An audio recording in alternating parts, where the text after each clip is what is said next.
बल्दिया town Karachi की town council के budget इजलास का इनेकाद किया गया। टाउन के चेयरमैन अब्दुल करीम अस्कानी ने माली साल 2025-26 का सरप्लस बजट पेश किया काउंसिल में, जिसे काउंसिल ने मुत्तफ़क़ा तौर पर मंजूर कर लिया। इजलास में टाउन के वाइस चेयरमैन अजब खान सवाती, म्यूनिसिपल कमिश्नर सालिक अहमद भुट्टो, अरकान काउंसिल, टाउन अफसरान जो बल्दिया टाउन से ताल्लुक़ रखते थे उनकी भी बड़ी तादाद मौजूद थी। इस मौके पर बल्दिया टाउन के चेयरमैन अब्दुल करीम अस्कानी ने जहां बजट पेश किया, बताया कि ये अवाम दोस्त बजट है और हमारी कोशिश यही थी शुरू से कि हमने मशावरत भी की थी कि हम ऐसा बजट देंगे जो कि अवाम दोस्त हो और तमाम बल्दिया टाउन के लोगों को बल्दियाती सहूलतों की फराहमी को माली साल 2025-26 में तमाम तर सहूलतों की फराहमी को यकीनी बनाएंगे।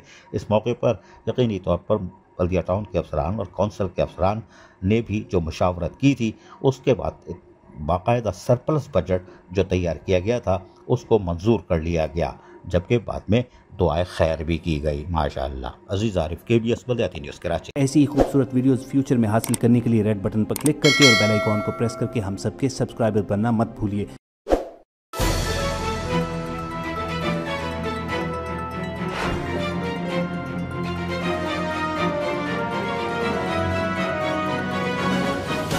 KBS बल्दियाती न्यूज़।